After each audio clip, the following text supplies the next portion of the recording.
Be able to walk on water if he actually pulls off a victory.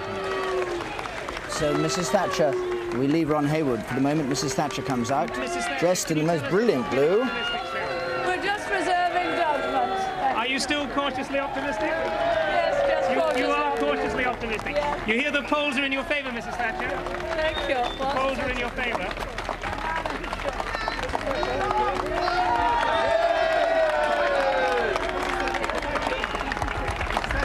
You've heard that the polls are in your favour, have you? Well, if ever anyone looked like a winner, Mrs. Thatcher looks like a winner this evening as she goes off to Finchley with her husband Dennis beside her for her count.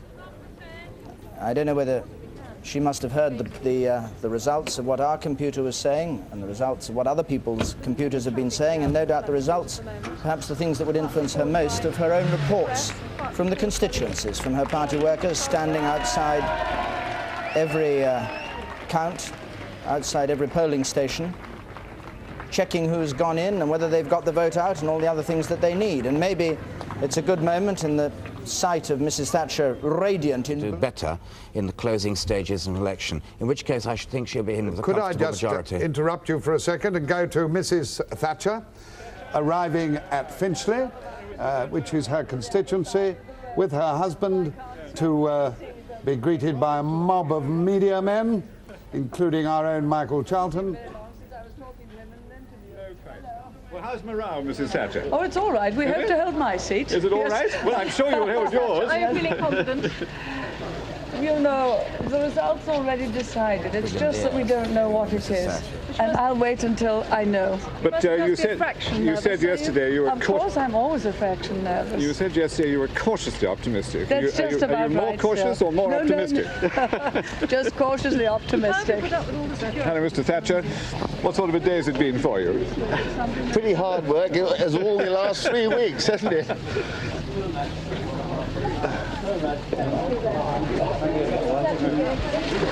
Dear God. During Charlton, and Michael Charlton had more success with her than he did with the policeman. Maud, but just before we go there, we think Margaret Thatcher is just arriving at her count. There's a lady from a television channel I won't mention standing there. I don't know where the gentleman from our television channel is. But he's here. Oh, he's there. Excellent, Michael. Sorry. Here's Margaret Thatcher, this remarkable lady who looks very much on the predictions we've had so far, like being the first woman Prime Minister in all the long lines since Walpole to have been placed at the head of affairs of this ancient nation state. The long delay in her count here is because the number of ballot papers issued didn't add up to the number of votes cast. There's some discrepancy of a couple of hundred votes, but apparently the agents, you've been able to agree there was no real discrepancy to worry about, was there? This is Mrs. Thatcher's agent.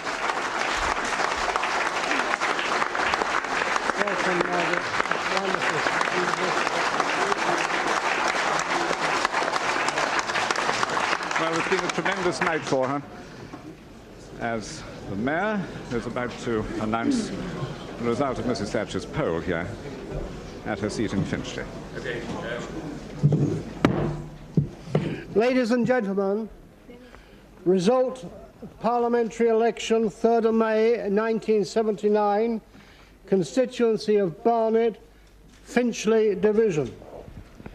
The percentage of electors voting at the election for the constituency of Barnet, Finchley was 72.5. I, Norman James Sapstead, returning officer for the constituency of Barnet, Finchley, hereby declare that the total number of votes given for each candidate at the election was as follows.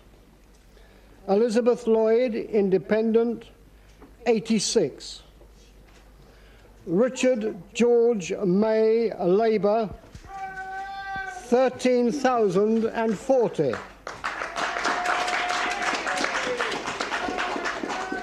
Anthony John Patterson, a Liberal, 5,254. Margaret Hilda Thatcher, Conservative, 20,918.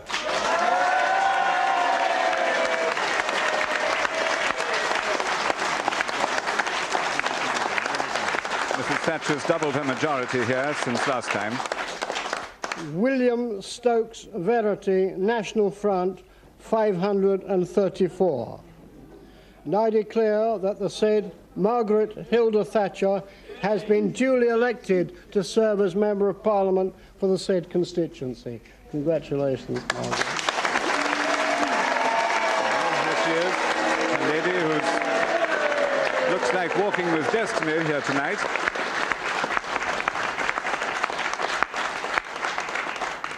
Mr. Mayor, by very happy tradition, my first duty is to thank the returning officer for the splendid way in which the people have presided at the polling booths and counted our count, and a particular word of thanks to the police for the way in which they have dealt with everything which has transpired,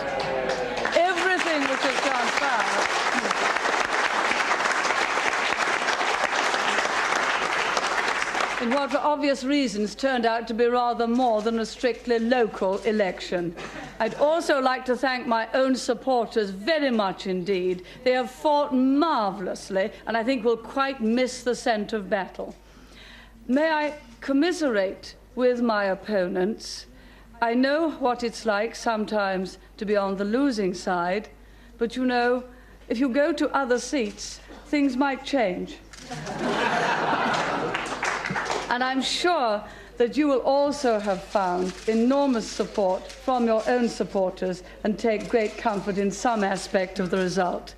For us, this is a very good result, and I would like to say how very proud I am, once again, to represent Finchley and Fran Barnet. The night is yet young, and we don't quite know what it will hold. But I would like to say that whatever that may be, I've taken courage and inspiration from being your member here for 20 years. Sufficient courage and inspiration to face whatever the future may hold. Thank you very much.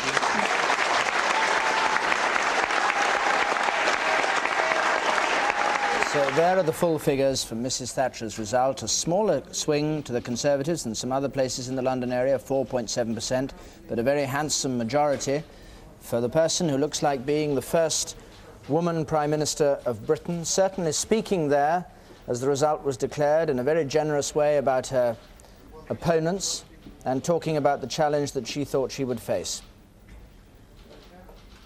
Now, our prediction now, though Mrs. Thatcher was saying that what the night has to hold is still uncertain, is this. The Conservatives with a majority over Labour of 74, and there seems to be no question at all but that the Conservatives are home and dry, with 343 seats being predicted in the new House, after 200 results, just over 200 results. Thank you very much. So, Mrs. Thatcher, Michael Charlton just moving towards her there. Is she going out of the hall? He may not be able to get a word in edgeways. Mr. Thatcher seems to be blocking the way. Oh, Michael. She's just told me, David, that she's, you can see her husband here and her daughter, Carol, that she's not doing any interviews, but I asked her how she felt, and she said, I feel wonderful. So, that's right, Mrs. Thatcher, isn't it? You felt wonderful. I felt absolutely superb. Yes, thank you very much. Right. Mrs. Thatcher feeling absolutely superb. Multitude of press photographers who's followed them round on this campaign. Well, these are all the pictures you'll be seeing in the national and international press tomorrow of a famous woman and a unique political figure. Yeah, well, this is democracy, and you know we're very friendly, even though we fought an election. Mr. Thatcher himself has played a quite prominent part in this campaign. He's been with Mrs. Thatcher on all the platforms and triggered many of the responses from her audiences. She's now commiserating with the unsuccessful supporters of the Labour candidate here, and that's probably the last we see of her, I think, until she goes back to Smith Square. She looks... both at once. This is what she has to put up with from now on. Majority of 3,000. Mrs. Thatcher leaving Finchley now, with being jostled by the crowd with police escort around her. She will be no doubt even more carefully protected now at this stage in the campaign.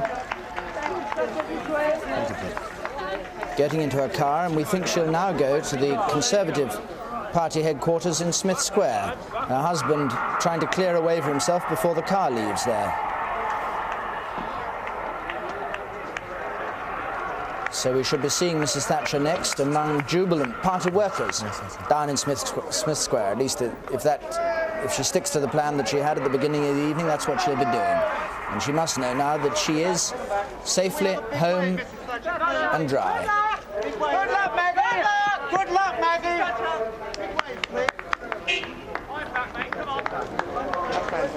The vote fell right away, and there was a swing of 1.1% only against her.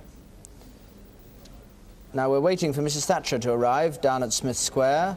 There's a massive phalanx of police, more than there's been outside Smith Square right through this campaign for her arrival. The party leaders have obviously had very stringent security precautions, but nothing quite on the scale that there is down there tonight. That's the doorway at the entrance to Smith Square. Transport House, the Labour Party headquarters, is on the other side. We haven't yet seen much of the celebrations that may be going on in either place. I hope perhaps later on we'll be able to see something of how they've been reacting. We've got a recount at Harlow there. Now somewhere down there in the melee, I think, is Michael Charlton. Michael, what's going on at the moment?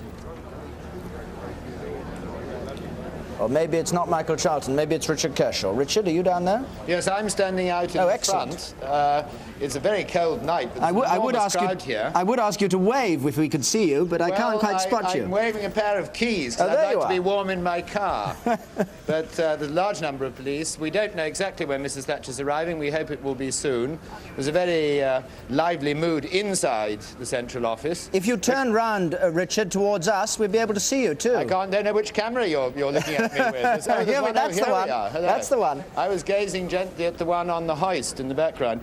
No, the inside there's a very happy mood, as you can imagine. Up on the famous first floor of the central offices, where the nabobs gather, Lord Thornycroft and the others, they tend to sit there and make visits down to us mortals below. But now it's quite clearly going very much the Conservatives' direction. There is a very happy feeling inside Central Office. And no doubt there will be an ecstatic welcome for Mrs. Thatcher when she arrives. We've just had two more gains coming through, Watford and Galloway, Conservative gains. But do you have any idea what people are thinking is going to be the Conservative overall majority at the end of the night? And this is obviously the main concern inside. One of the great things of interest, of course, is these extraordinary regional swings, and particularly Scotland, where there is going to have to be a very considerable rethink, one would think, on the Conservative side, because Scotland does look to have voted so strongly for the Assembly. But no, there's no real indications. One doesn't tend to get them in Central Office at this stage of an election. It'll come later on when it's quite clear how big their majority is. And I'd be right in thinking you're going to be there to try and seize Mrs. Thatcher as she goes past and I will get try, a comment. but there's a lot of the men in blue beside me, and I'm not quite sure how near we will get to her. But in the meantime, inside there is a studio, and no doubt she will speak to the BBC later on. Conservative gain, and on that news, down to Smith Square in Westminster, where Mrs. Thatcher's car is just arriving, preceded by a police car, and three of her staff going out in blue rosettes to meet her. Richard Kershaw is down there. Richard? Well, isn't it loud cheers, as you can hear. Lord Thornycroft has gone out to meet her with her son, and Mrs. Thatcher's just getting out of her car.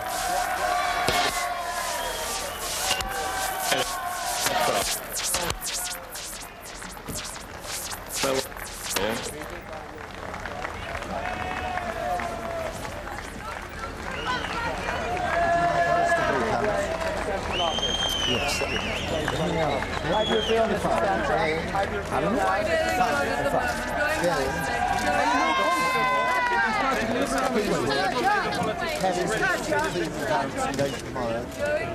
Woolwich West. Will you wave at those steps, love? Can't see you. Mrs. Thatcher, last wave. Please, darling, come here.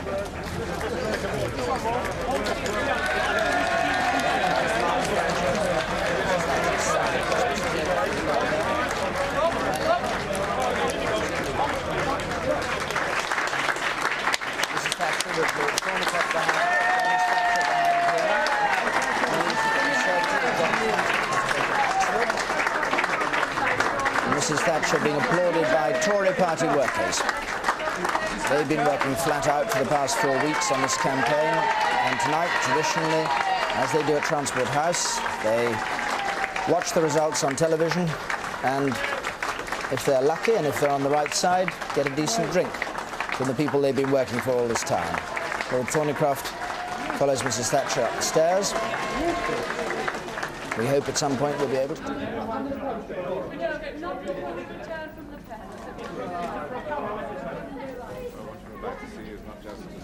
Mrs. Thatcher, I think, is... Mrs. Thatcher is leaving on her way... Yes, there she is, with her husband behind her. Mrs. Thatcher on her way now to Buckingham Palace. And Michael Charlton just in the corner of the doorway. Perhaps we can hear from him. Constitutionally confirmed. So she leaves to these enormous chairs inside Central Office, and in the new dignity of her leadership of the country, gets into her official car.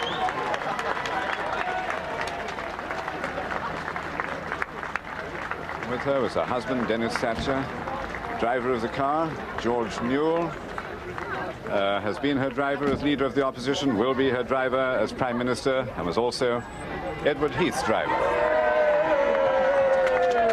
No doubt if he's watching, he'll remember too the time not so long ago, it must seem to him, when he set out in similar personal triumph as leader of the Conservative Party, Prime Minister of the country, as Mrs. Thatcher herself, his successor, is now doing.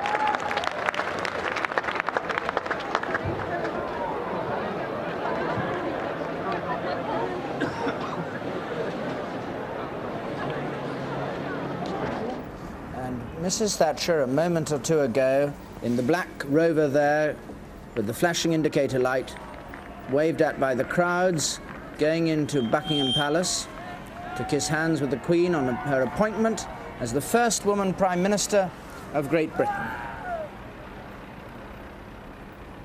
She's at the palace now, and we hope we'll be able to catch her as she comes out after her appointment.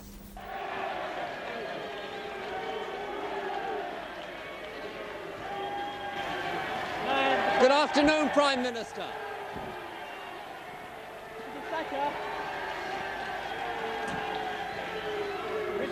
Good afternoon, Prime Minister. Hello. Have a word. Mrs. Thatcher. Mrs. Thatcher. Mrs. Thatcher. Mrs. Thatcher. Can you just ask... Mr. Philip, the BBC, Mrs. Thatcher. It's been a wonderful campaign for you. Congratulations. Thank you very much. How do you feel at this moment? Very excited, very aware of the responsibilities. Her Majesty, the Queen, has asked me to form a new administration, and I have accepted. It is, of course, the greatest honor that can come to any citizen in a democracy. I know full well the responsibilities that await me as I enter the door of number 10, and I'll strive unceasingly to try to fulfill the trust and confidence that the British people have placed in me and the things in which I believe. And I would just like to remember some words of St. Francis of Assisi, which I think are really just particularly apt at the moment. Where there is discord, may we bring harmony. Where there is error, may we bring truth. Where there is doubt, may we bring faith. And where there is despair, may we bring hope. And to all the British people, howsoever they've voted, may I say this: now that the election is over, may we get together and strive to serve and strengthen the country of which we are so proud to be a part. Prime Minister. And finally, one last thing. In the words of Erin Eve, whom we had hoped to bring here with us, there is now work to be done.